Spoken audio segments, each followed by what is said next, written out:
ऋषि राहुल जी, हम हर बार जब भी पॉडकास्ट करते हैं तो आप कुछ नई इन्फॉर्मेशन देते हैं, लेकिन आज एक सवाल है आपके लिए। जी। हमने माँ प्रत्यंगरा के बारे में बहुत सुना है, बल्कि ये कहूँ कि बहुत कम सुना है।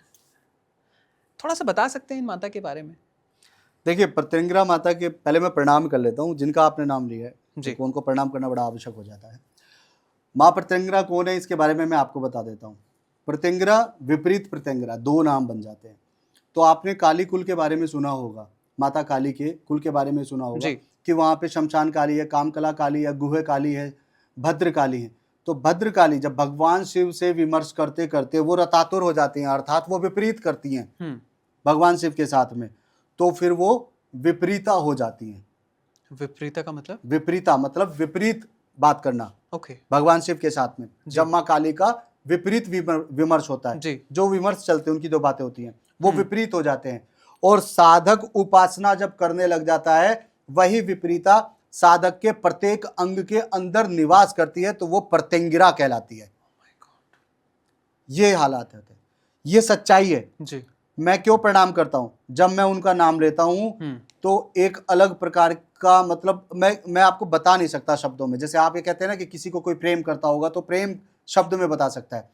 मुझे जो अनुभव होता है मैं ये बता सकता हूं, कुछ अनुभव होता है, मैं ये नहीं बता सकता कि क्या अनुभव होता है, क्या अनुभव होता है, जी। लेकिन एक जोश अलग हो जाता है। विपरीत प्रत्यंगिरा फिर वो हो जाती हैं।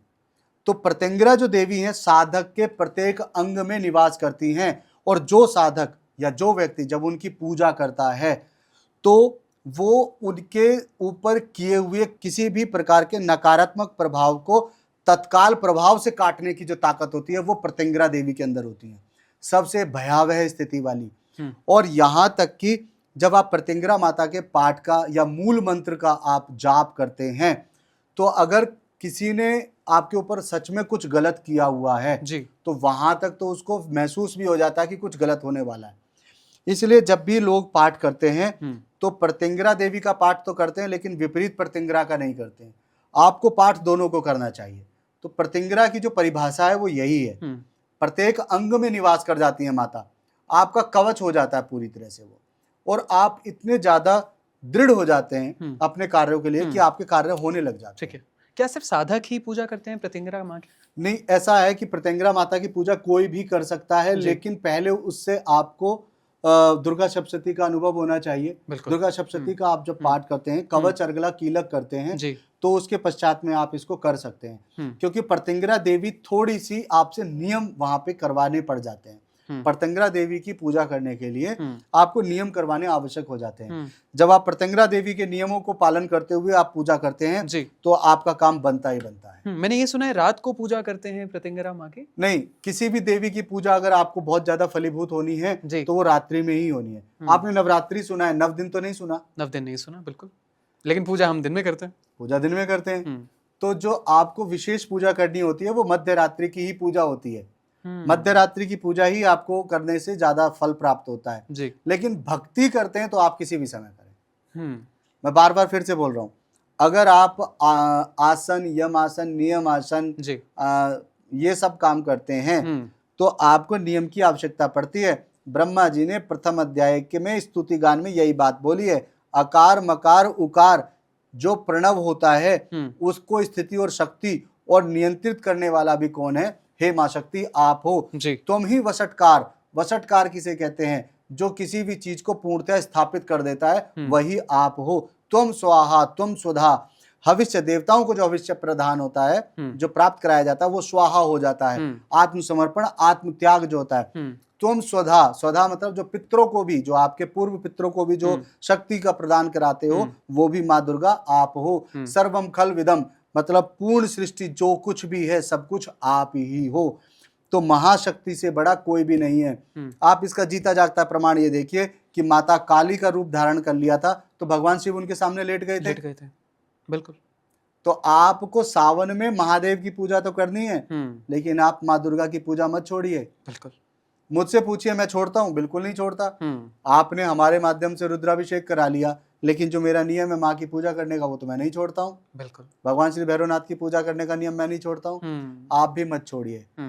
महादेव की पूजा करें, लेकिन माता को ना छोड़ें। महादेव रुष्ट हो जाएंगे, माता रुष्ट नहीं होती। तो माता की भक्ति से ही आपकी कोई त्रुटि महादेव की पूजा में हो जाती है तो माता उसको पूरा कर देती है। ठीक है ऋषि जी, अनुभूति कैसे होती है कि माता अब आपकी जिंदगी में आ गई हैं, दुर्गा माँ आपकी जिंदगी में आ गई हैं? कुछ लोग कहते हैं मैं ख्वाब में आता है, सपने में आता है। स्वप्न प्राप्त हो जाते हैं लोगों को, ठीक है, मैं मानता हूं इस बात को, स्वप्न प्राप्त हो जाते हैं, लेकिन अनुभूति क्या होती है? अब कोई आपको याद कर रहा है तो आपको कई बार खुद से महसूस होता है कि शायद कोई याद कर रहा हो, मन उच्चाट होता है, मतलब इस प्रकार से। तो अनुभव को शब्द में पिरोना आसान नहीं है। तो अनुभव जो होता है वो आपको, अब आप मेरे से बोले कि जी आपको क्या अनुभव होता है, तो मैं कहूंगा जब मैं माता का नाम लेना आरंभ करता हूँ अपने मन में, या कभी भी जैसे आपने माता का नाम लिया था, मैंने जिनकी परिभाषा भी बताई है, तो उनके बारे में नाम ले, तो मुझे क्या होता है, मेरे चेहरे पे, हाथ पे, सभी मेरे रोंगटे खड़े से होने लग जाते हैं जैसे, ठीक है। तो अब क्या है, यही अनुभव होते हैं आपको। बिल्कुल। तो इसी प्रकार के अनुभव, हर व्यक्ति को अलग प्रकार के अनुभव होते हैं। अच्छा, किसी व्यक्ति ने कह दिया कि ओम नमः शिवाय का पाठ ना करें, वो लाइट वर्जन है जी। इससे पहले आप नरेंद्र चंचल का गाना सुन लीजिए, वो साफ साफ उसमें गा के बोल रहे हैं ओम नमः शिवाय, ओम नमः शिवाय, मुक्ति का ये महामंत्र है, मुक्ति का उपाय, ओम नमः शिवाय। ओम नमः शिवाय कहाँ से लाइट वर्जन हो गया? तो भ्रम में ना फैले। मैं बार बार जो खंडन करता हूँ इसी बात का करता हूँ कि किसी भी प्रकार से आप विश्वास करें लेकिन अंधविश्वास ना करें। भगवान की भक्ति का अर्थ ये नहीं होता कि आप अपने कर्म को त्याग दें। भगवान की भक्ति का अर्थ ये होता है कि आप कर्म करें और भगवान के ऊपर छोड़ दें कि प्रभु अच्छा फल दोगे तो भी आपका और नहीं दोगे तो भी आपका। बिल्कुल। और भगवान अपने ऊपर लांछन नहीं लेते, वो आपको फल देंगे ही देंगे और अच्छा ही देंगे। ठीक है। उनको नुकसान करने के लिए दैत्य बहुत, भगवान जो नुकसान करेंगे ना वो किसका करेंगे? वो दैत्यों का करेंगे, आपका नहीं करेंगे। अब एक बात बताइए, भारत देश के अंदर के देवता कम पड़ गए थे जो आप इटली के देवताओं को मानने लगेंगे?